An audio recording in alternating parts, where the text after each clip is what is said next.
Hi hello ನಮಸ್ತೆ. ಎಲ್ಲರೂ ಹೇಗಿದ್ದೀರಾ? ಚೆನ್ನಾಗಿದ್ದೀರಾ ಅಂದ್ಕೊತೀನಿ. ಲೈಕ್ ಮಾಡಿ, ಶೇರ್ ಮಾಡಿ, ಸಬ್ಸ್ಕ್ರೈಬ್ ಮಾಡ್ಕೊಳ್ಳಿ. ಇವತ್ತು ನಾನು ಪಡವಲಕಾಯಿನ ಯೂಸ್ ಮಾಡಿಕೊಂಡು ಪಲ್ಯ ಮಾಡ್ತಿದ್ದೀನಿ. ಇದರಲ್ಲಿ ಹೆಲ್ತ್ ಬೆನಿಫಿಟ್ ಸಿಕ್ಕಾಪಟ್ಟೆ ಇದೆ. ಈ ಪಲ್ಯನ ಮಾಡಿ ಅಂತ ಹೇಳ್ತೀನಿ. ಎಷ್ಟೊಂದು ಜನ ತರಕಾರಿನ ಇದು ಯೂಸೇ ಮಾಡಲ್ಲ. ಸೊ ಹೆಲ್ತ್ ಬೆನಿಫಿಟ್ ಸಿಕ್ಕಾಪಟ್ಟೆ ಇದೆ, ಯೂಸ್ ಮಾಡಿ ಅಂತ ಹೇಳ್ತೀನಿ. ಸಿಂಪಲ್ಲಾಗಿ ಕ್ವಿಕ್ಕಾಗಿ ಹೇಗೆ ಮಾಡೋದು ಅಂತ ಹೇಳ್ತೀನಿ ಬನ್ನಿ. ನಾನು ಅರ್ಧ kg ತೊಗೊಂಡಿದ್ದೆ. ಇಲ್ಲಿ ಅದನ್ನು ಈ ರೀತಿಯಾಗಿ ಕಟ್ ಮಾಡ್ಕೊಂಡಿದ್ದೀನಿ. ಅದರೊಳಗಿರೋ ತಿರುಳನ್ನು ಕೂಡ ನಾನು ಬಿಸಾಡಿಲ್ಲ, ಅದನ್ನು ತೊಗೊಂಡು ಸೈಡಲ್ಲಿ ಇಟ್ಕೊಂಡಿದ್ದೀನಿ. ನೋಡ್ತಾ ಇರ್ಬೋದು, ತುಂಬಾ ಬೆನಿಫಿಟ್ ಇದೆ. ಅದರೊಳಗೆ ಕೊಬ್ಬರಿ ತಿಂದಂಗೆ ಆಗ್ತಾ ಇರುತ್ತೆ. ಅದ್ರ ಬೀಜ ಯೂಸ್ ಮಾಡ್ಕೊಳ್ಳಿ. ಹೆಲ್ತ್ ಬೆನಿಫಿಟ್ ಅಂತೂ ಸಿಕ್ಕಾಪಟ್ಟೆ ಇದೆ, ಮಿಸ್ ಮಾಡಬೇಡಿ ಅಂತ ಹೇಳ್ತೀನಿ. ಫಸ್ಟಿಗೆ ನಾನು ಒಂದು ಮಿಕ್ಸರ್ ಜಾರ್ಗೆ ಕಾಯಿನ ಹಾಕ್ಕೊಂಡಿದ್ದೀನಿ. ಹಾಗೆ ಒಂದು 2 ಈರುಳ್ಳಿನ ತೊಗೊಂಡಿದ್ದೀನಿ. ಸ್ವಲ್ಪ ಶುಂಠಿನ ಕೂಡ ಹಾಕ್ಕೊಂಡಿದ್ದೀನಿ.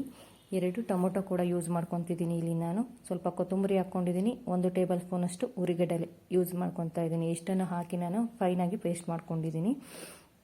ಇನ್ನು ಈ ಕಡೆ ಒಂದು ಪಾನನ್ನು ಇಟ್ಟಿದ್ದೆ. ಅದಕ್ಕೆ 1-2 ಟೇಬಲ್ ಸ್ಪೂನಷ್ಟು ಆಯಿಲ್ ಹಾಕಿದ್ದೀನಿ. ಆಯಿಲ್ ಬಿಸಿ ಆಗಿದೆ. ಈಗ ನಾನು ಸಾಸಿವೆ ಹಾಕಿದ್ದೀನಿ. ಸಾಸಿವೆ ಕೂಡ ಸಿಡಿತಾ ಇದೆ.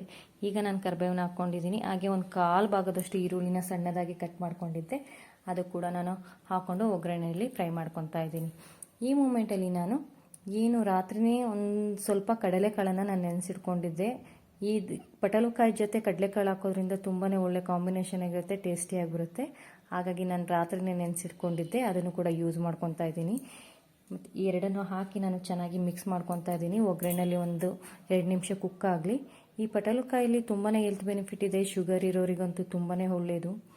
ಹಾಗೆ ಬೋನ್ಸ್ ಎಲ್ಲ ಗಟ್ಟಿಯಾಗುತ್ತೆ. ಮಕ್ಳಿಗೆ ಕೊಡಿ ಅಂತ ಹೇಳ್ತೀನಿ. ಇನ್ನು ಡ್ಯಾಂಡ್ರಫ್ ಪ್ರಾಬ್ಲಮ್ ಇರೋರಿಗಂತೂ ಇದ್ರ ರಸನ ತೆಗ್ದು ಹಚ್ಚೋದ್ರಿಂದ ಡ್ಯಾಂಡ್ರಫ್ ಕಮ್ಮಿ ಆಗುತ್ತೆ. ಟ್ರೈ ಮಾಡಿ ಅಂತ ಹೇಳ್ತೀನಿ. 1-2 ನಿಮಿಷ ಕುಕ್ ಆಗಿದೆ. ಈಗ ನಾನು 2 ಟೇಬಲ್ ಸ್ಪೂನಷ್ಟು ಅಚ್ಚ ಖಾರದ ಪುಡಿನ ಹಾಕಿದ್ದೀನಿ. 1 ಟೇಬಲ್ ಸ್ಪೂನಷ್ಟು ಧನಿಯಾ ಪುಡಿನ ಹಾಕಿದ್ದೀನಿ. ಇಷ್ಟನ್ನು ಹಾಕಿ ನಾನೀಗ ಮಿಕ್ಸ್ ಮಾಡ್ಕೊತಾ ಇದ್ದೀನಿ. ಮಿಕ್ಸ್ ಮಾಡಿ 1 ನಿಮಿಷ ಹಾಗೆ ಬಿಡಿ, ಅದು ಕುಕ್ ಆಗಲಿ, ಸ್ವಲ್ಪ ಅದು ಅಡ್ಜಸ್ಟ್ ಆಗಲಿ ಅದಕ್ಕೆ.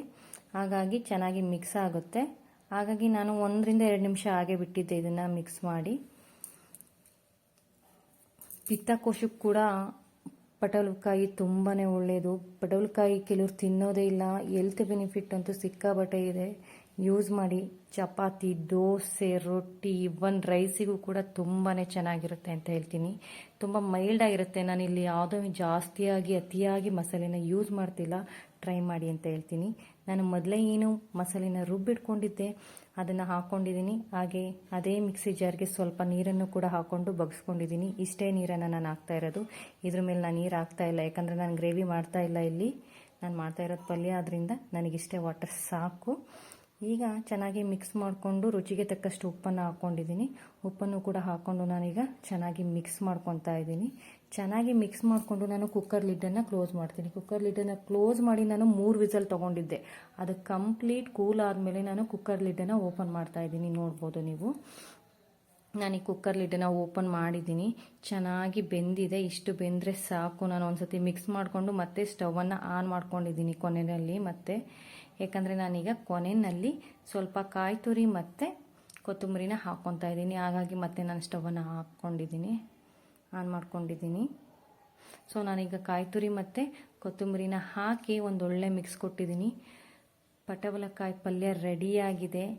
ತುಂಬಾ ಹೆಲ್ತ್ ಬೆನಿಫಿಟ್ ಇದೆ, ಹಾಗಾಗಿ ಯೂಸ್ ಮಾಡ್ತಾ ಇರಿ ಅಂತ ಹೇಳ್ತೀನಿ. ದೋಸೆ ಜೊತೆಗಂತೂ ತುಂಬ ಚೆನ್ನಾಗಿತ್ತು ಪಲ್ಯ. ಮಿಸ್ ಮಾಡದಲ್ಲೇ ಟ್ರೈ ಮಾಡಿ ಅಂತ ಹೇಳ್ತೀನಿ.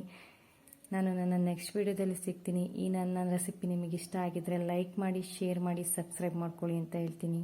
Thank you for watching my video. Thank you so much.